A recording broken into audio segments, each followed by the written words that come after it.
Assalamualaikum sahabat-sahabat yang dirahmati Allah. Hari ini saya akan menceritakan dua tanda seru dua polisi ini lumpuh seketika karena menendang seorang kiai sepuh berkaromah. Namun sebelumnya saya sarankan untuk menuliskan sholawat Nabi Muhammad agar kelak sholawat ini menjadi saksi untuk mendapat syafaat di akhirat. Like dan subscribe ke channel ini sangat membantu menyebarkan dakwah Islam dan menjadi amal jariah. Sebuah peristiwa menggetarkan terjadi di sebuah desa kecil saat seorang oknum polisi dengan arogan menendang seorang kiai sepuh yang sedang duduk bersila di pinggir jalan, usai mengisi pengajian subuh. Peristiwa itu bermula dari razia lalu lintas yang dilakukan secara tiba-tiba, di mana sang polisi merasa tersinggung oleh jawaban tenang sang kiai yang dianggap menantang wibawanya. Tanpa berpikir panjang, polisi itu melayangkan tendangan ke tubuh rapuh sang kiai yang tampak renta dan lemah. Namun sesaat setelah kaki kanannya menyentuh tubuh sang ulama, tubuhnya sendiri justru kaku dan ambruk di tempat. Suasana berubah mencekam. Polisi itu menjerit. Kakinya tidak bisa digerakkan sama sekali, seperti tertancap ke bumi. Warga yang menyaksikan kejadian itu langsung geger. Sebagian merekam dengan ponsel, sebagian lagi menangis ketakutan, dan sebagian justru berteriak takbir melihat karomah sang kiai sepuh yang selama ini dikenal khusyuk dan sederhana. Namun kisah ini tidak berhenti di situ. Sejak kejadian tersebut, polisi itu mulai mengalami kejadian-kejadian aneh, baik saat tidur maupun terjaga. Ia dihantui bayangan sosok berjubah putih yang terus mendatanginya dengan tatapan tajam. Tubuhnya makin lemah, dan hidupnya berubah drastis, seperti ada kutukan yang tak kasat mata. Apa sebenarnya yang terjadi? Siapakah kiai sepuh itu sebenarnya? Dan mampukah sang polisi memohon ampun sebelum semuanya terlambat? Pagi itu, suasana di desa Pucang Kembar terasa seperti biasa. Matahari baru saja menyembul di balik perbukitan, menyinari jalanan yang mulai dipadati oleh pedagang dan warga yang hendak ke pasar. Suara motor tua bercampur dengan langkah kaki dan tawa anak-anak sekolah menciptakan harmoni khas desa. Tak ada yang menyangka bahwa hari itu akan menjadi hari yang mengubah segalanya. Di sudut jalan utama desa, sebuah pos razia dadakan didirikan. Beberapa polisi berpakaian lengkap berdiri berjajar, menghentikan kendaraan yang melintas. Di antara mereka, ada seorang polisi muda bernama Arga. Tubuhnya tinggi dan tegap, namun tatapannya tajam dan penuh arogansi. Ia baru saja dipindahkan ke desa itu, dan dikenal sebagai polisi keras yang tak segan membentak atau memukul warga yang dianggap membangkang. "Berhenti! Surat-suratnya!" bentaknya pada seorang bapak tua yang mengendarai motor bebek. Tanpa senyum, Arga menyobek surat tilang, melemparkannya ke pangkuan si bapak, lalu mengusirnya pergi. Warga yang menyaksikan hanya bisa menunduk, takut menjadi sasaran berikutnya.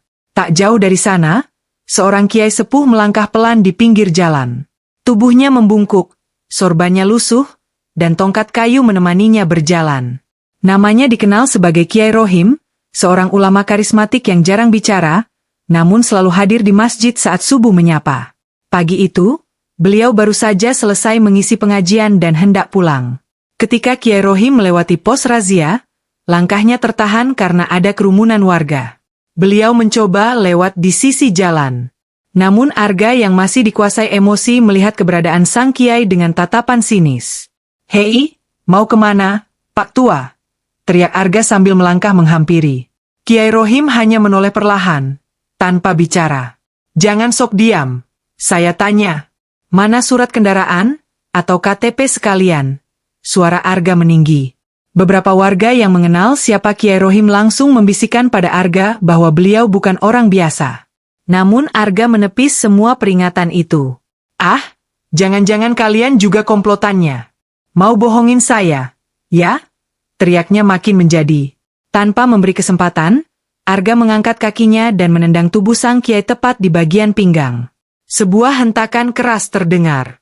Tubuh Kiai Rohim terhuyung, namun tidak jatuh. Ia tetap berdiri, hanya menatap tajam ke mata Arga. Detik itu juga, tubuh Arga tiba-tiba terguncang. Kedua kakinya melemas, seperti kehilangan tenaga. Ia mencoba berdiri tegak, tapi lututnya gemetar hebat. Seketika, tubuhnya roboh ke tanah. "Ah! Kenapa ini? Kakiku!" Warga yang melihat adegan itu sontak berteriak panik. Beberapa berlari mendekat, sementara yang lain terdiam membatu, menyaksikan tubuh Arga menggeliat di tanah dengan wajah pucat pasi. Namun Kiai Rohim tidak berkata sepatah kata pun. Ia hanya melangkah pergi perlahan, seperti tak terjadi apa-apa, meninggalkan kerumunan yang membisu dalam ketakutan dan keheranan. Tubuh Arga tergeletak di atas aspal, kedua kakinya tak bisa digerakkan sedikit pun. Napasnya terengah-engah, matanya liar mencari pegangan, tapi tak ada yang mampu menolong. Wajahnya penuh keringat dingin, meski matahari pagi belum begitu terik. Ia mencoba mengangkat tubuhnya, namun sia-sia. Kedua kakinya seperti telah mati rasa, lumpuh total, seolah ada beban berat menahannya di tanah. Warga yang sebelumnya hanya menonton, kini mulai bergerak mendekat. Seorang ibu parubaya dengan wajah pucat berusaha menyentuh bahu Arga. "Pak! Pak polisi, istighfar! Pak! Cepat istighfar!" Namun Arga hanya mengerang, tangannya mencakar tanah, dan tiba-tiba matanya terbeliak. Panas! Tanah ini panas!"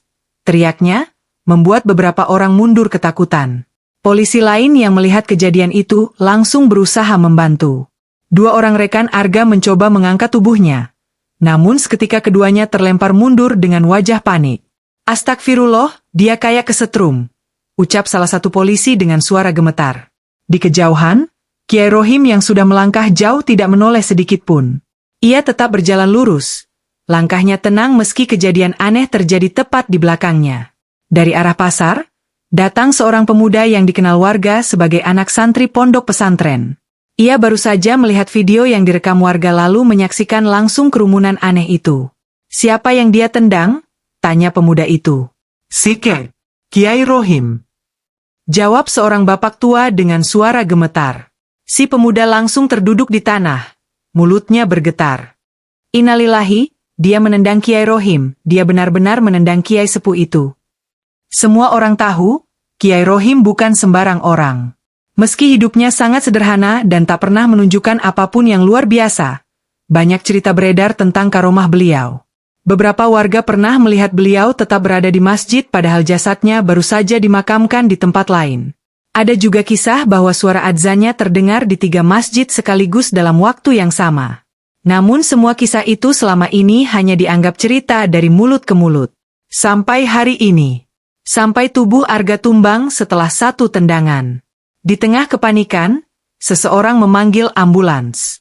Namun bahkan saat mobil datang dan tim medis mencoba mengangkat tubuh Arga ke atas tandu, tubuh itu menolak untuk digerakkan. Seolah-olah ada kekuatan gaib yang menancapkan tubuh Arga ke tanah. Semua orang hanya bisa mematung. Tak ada yang berani bersuara. Kecuali suara erangan Arga yang terus-terusan memohon. "Ampuni aku, siapapun kau, lepaskan aku." Tapi tak ada yang menjawab.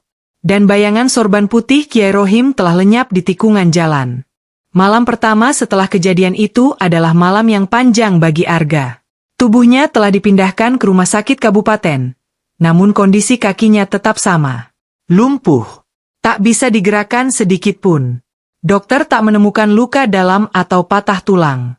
Semua hasil pemeriksaan menunjukkan kondisi normal, namun nyatanya Arga tak mampu berdiri, bahkan merasakan betisnya pun tidak. Ia ditempatkan di kamar perawatan khusus, diawasi ketat oleh beberapa petugas. Namun yang paling mencolok adalah keheningan kamar itu. Tak ada suara televisi, tak ada obrolan suster, hanya detak jam dinding yang terdengar nyaring setiap detiknya. Sekitar pukul 2 dini hari, Arga terbangun dari tidurnya. Keringat membasahi pelipisnya. Ia merasa dingin luar biasa, padahal selimut telah membungkus tubuhnya rapat. Pandangannya menatap langit-langit kamar, lalu beralih ke jendela yang terbuka sedikit.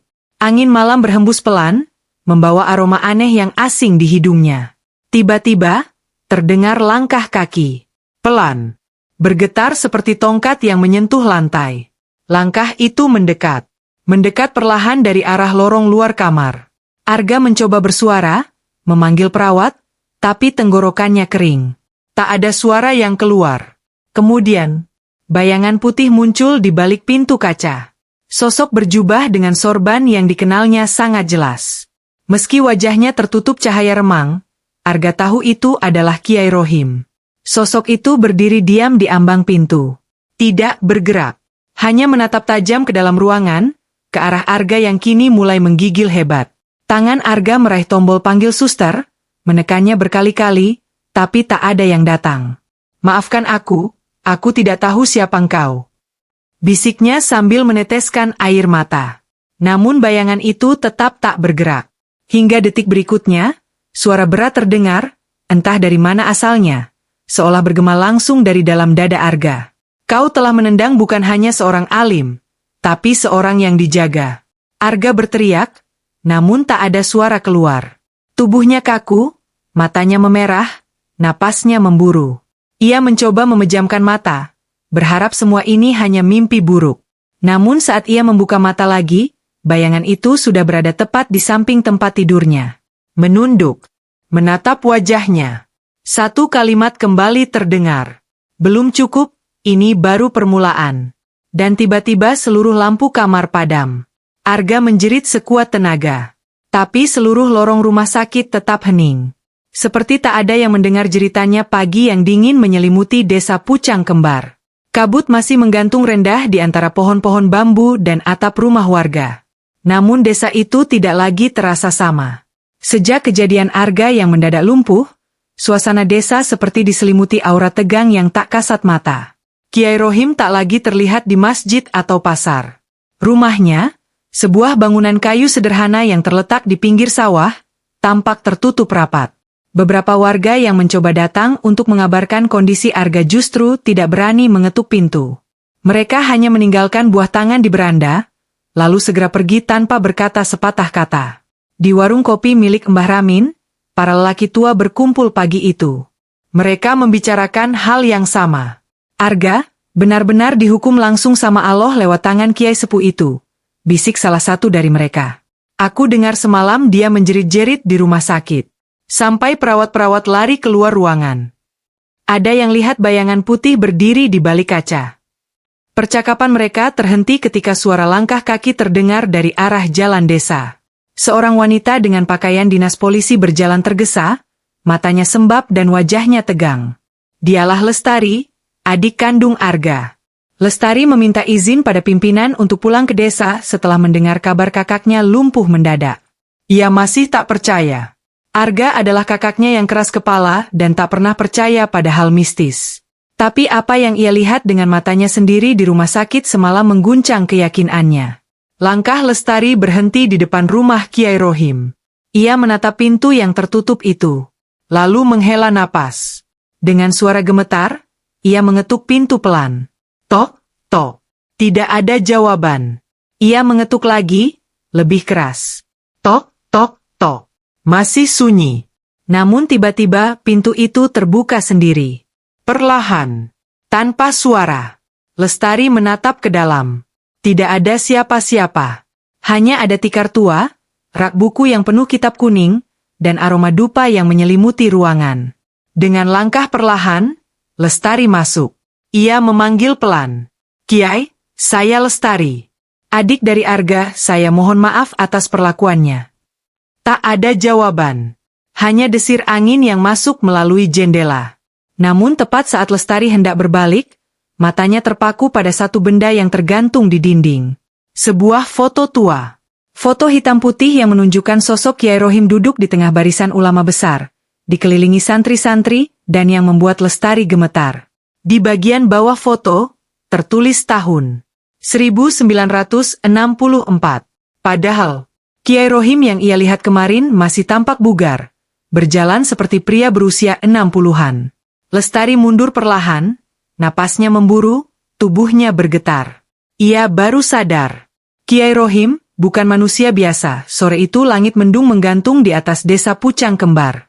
Awan gelap menyelimuti cakrawala, membuat bayangan pepohonan tampak lebih menyeramkan dari biasanya. Lestari masih duduk di beranda rumah Kiai Rohim, tangannya gemetar, pikirannya berkecamuk. Foto tua itu terus berputar di kepalanya. Bagaimana bisa seseorang yang ada dalam foto tahun 1964 masih hidup dan tampak tak menua sedikitpun? Tiba-tiba dari arah jalan setapak yang dipenuhi rerumputan, muncul sosok lelaki tua dengan jubah kusam dan sorban lusuh. Langkahnya pelan tapi pasti.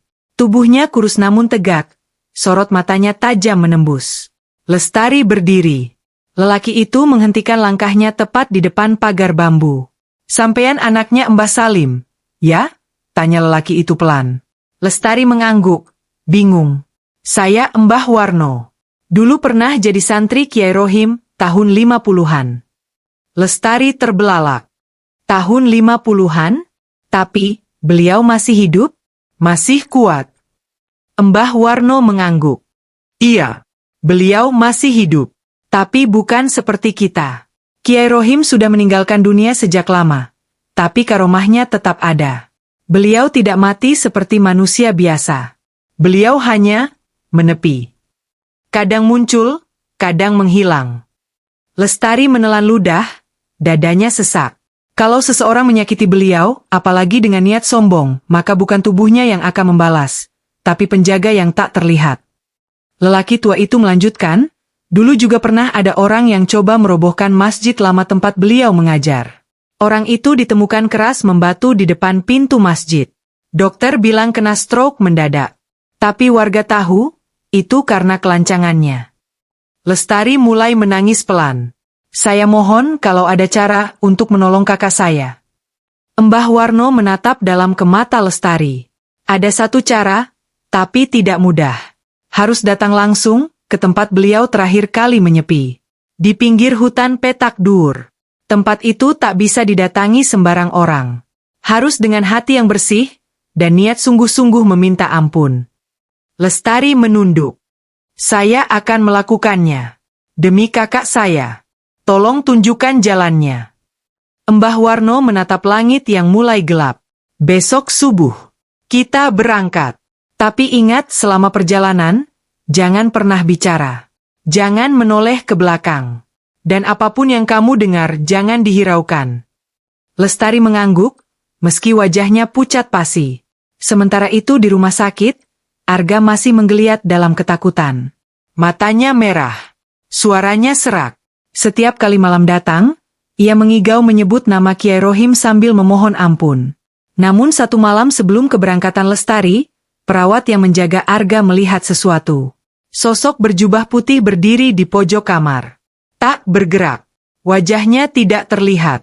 Tapi tangan kirinya menunjuk lurus ke arah tubuh Arga yang terkulai. Lampu kamar meredup sendiri. Dan jam dinding berhenti berdetak. Subuh masih jauh saat Lestari bersiap. Ia mengenakan jaket tebal dan membawa sebotol air, serta selembar sajadah kecil dalam ranselnya. Matanya sembab, tapi tatapannya mantap. Di luar rumah, Mbah Warno sudah menunggu dengan tongkat kayunya. Tanpa banyak bicara, keduanya mulai berjalan menyusuri jalanan desa yang sunyi. Suara jangkrik dan desiran angin menjadi satu-satunya musik yang mengiringi langkah mereka. Lestari mematuhi semua nasihat Mbah Warno. Tak bersuara. Tak menoleh. Tak bertanya. Sekitar 1 jam berjalan kaki, mereka sampai di ujung desa, tepat di perbatasan dengan hutan Petak Dur. Kabut menggantung rendah, menyelimuti pohon-pohon tua dan semak belukar yang merapat. Aroma tanah basah dan bunga liar tercium menyengat. Pepohonan tinggi menjulang seperti raksasa yang sedang tidur. Mbah Warno menunjuk ke satu jalur kecil di antara semak belukar. Jalur ini hanya terlihat bagi yang percaya. Bisiknya pelan.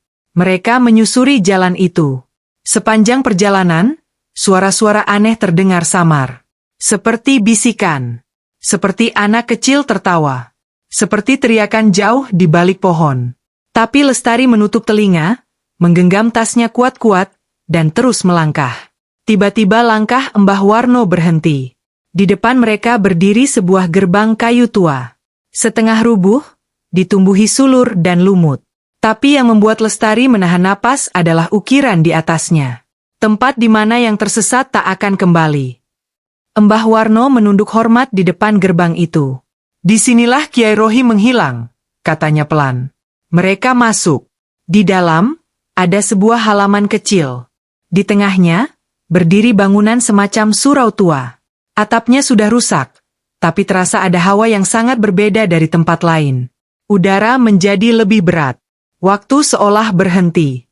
Lestari mendekat pelan, lalu bersimpuh di depan bangunan itu. Ia meletakkan sajadah, menuangkan air ke tangannya, dan mulai berdoa dalam hati. Dengan suara lirih, ia memohon ampun bukan hanya untuk dirinya, tapi untuk Arga, kakaknya yang kini terpenjara dalam tubuhnya sendiri. Tiba-tiba angin berputar kencang. dedaunan beterbangan. Mbah Warno segera menunduk, menutup matanya. Lestari tetap bersujud, tak bergeming, tak berani membuka mata. Dan di antara suara angin terdengar suara seseorang. Lelaki tua, lirih, tenang namun menusuk hati. Bila pintu dibuka dengan ikhlas, maka yang di dalam akan keluar. Lestari menangis. Tubuhnya bergetar. Suara itu melanjutkan. Jangan lagi kau ulangi dosa itu, anak muda. Karena tidak semua diberi kesempatan kedua. Angin berhenti. Sunyi kembali menyelimuti. Dan ketika Lestari membuka mata, tak ada siapa-siapa di sana. Mbah Warno berdiri sambil tersenyum tipis. Sudah selesai, bisiknya. Mereka pun kembali pulang ke desa. Namun yang mengejutkan, saat mereka tiba di depan rumah Lestari, seorang petugas rumah sakit sudah menunggu dengan sepeda motor. Ia membawa kabar mengejutkan. Bu, Pak Arga, dia sudah bisa berdiri lagi. Tadi subuh dia bangun, langsung duduk, lalu berdiri sendiri. Kami semua kaget. Lestari jatuh terduduk. Air matanya tumpah tanpa bisa dibendung. Namun jauh di dalam hutan petak dur, di balik surau tua yang sepi, sesosok berjubah putih berdiri memandangi langit pagi yang perlahan cerah hari itu. Kabar kesembuhan Arga menyebar cepat ke seluruh penjuru desa Pucang Kembar. Orang-orang berdatangan ke rumah keluarga Lestari, tak percaya mendengar cerita bahwa seorang lelaki yang lumpuh total bisa tiba-tiba bangkit berdiri begitu saja.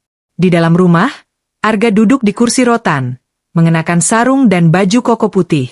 Wajahnya pucat, tubuhnya masih lemah, tapi matanya berbeda. Sorotnya tak lagi sombong, tak lagi keras kepala. Ia hanya diam, sesekali menatap langit seperti mencari sesuatu yang tidak bisa dijelaskan dengan kata-kata. Lestari duduk di sampingnya. Ia memegang tangan Arga, menggenggamnya erat. "Kamu benar-benar sudah bisa jalan lagi?" tanyanya pelan. Arga mengangguk, tapi bukan itu yang membuatnya terguncang. "Aku bermimpi semalam," bisiknya. Lestari menoleh cepat. "Apa yang kamu lihat?" Arga menarik napas panjang. "Aku berdiri di tengah padang pasir. Panas. Silau. Lalu dari kejauhan muncul sosok berjubah putih. Aku tahu itu Kiai Rohim, meskipun wajahnya tidak jelas. Dia datang mendekat, tapi tidak berbicara." Arga menunduk. Dia hanya memandangi aku, lalu mengangkat tangannya dan menunjuk ke arah jantungku. Lestari menahan napas. "Setelah itu aku terjatuh, tapi bukan karena dorongan, tapi karena rasa malu. Aku malu, aku merasa kecil, hina, seperti tidak ada apa-apanya di depan beliau." Arga mengusap matanya. "Lalu aku terbangun. Dan aku bisa duduk. Kakiku bisa kugerakkan." Perawat menangis. Semua orang bingung. Tapi aku tahu ini bukan keajaiban medis. Suasana menjadi hening. Sampai suara ketukan di pintu memecah keheningan. Mbah Warno masuk pelan, membawa sesuatu di tangannya. Sebuah kitab kuning, tua, berdebu. "Aku diminta mengantarkan ini," ucap Mbah Warno sambil menyerahkannya pada Arga. Arga menerimanya dengan tangan gemetar. "Ini, kitab apa?" Mbah Warno tersenyum samar.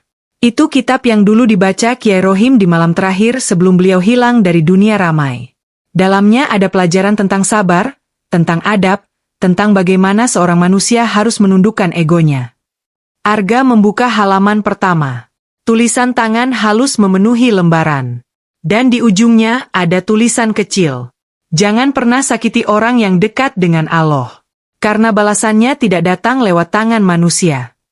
Arga memejamkan mata. Tangisnya pecah. Beberapa hari kemudian, desa Pucang Kembar kembali tenang. Tapi kini ada yang berbeda. Di musyala desa, seorang lelaki bersarung duduk di barisan depan setiap subuh. Tak pernah absen. Tak banyak bicara. Hanya terus belajar, membaca, dan membantu siapapun yang membutuhkan. Warga desa mengenalnya sebagai sosok baru. Tapi mereka tahu, dia adalah Arga. Arga yang dulu angkuh dan bengis. Kini menjadi seseorang yang hidup dalam cahaya taubat. Dan meskipun Kiai Rohim tak pernah lagi terlihat, jejak karomahnya akan selalu membekas. Di tanah ini, di desa ini, Di hati mereka yang pernah menyaksikan keajaiban yang tak bisa diterangkan oleh akal.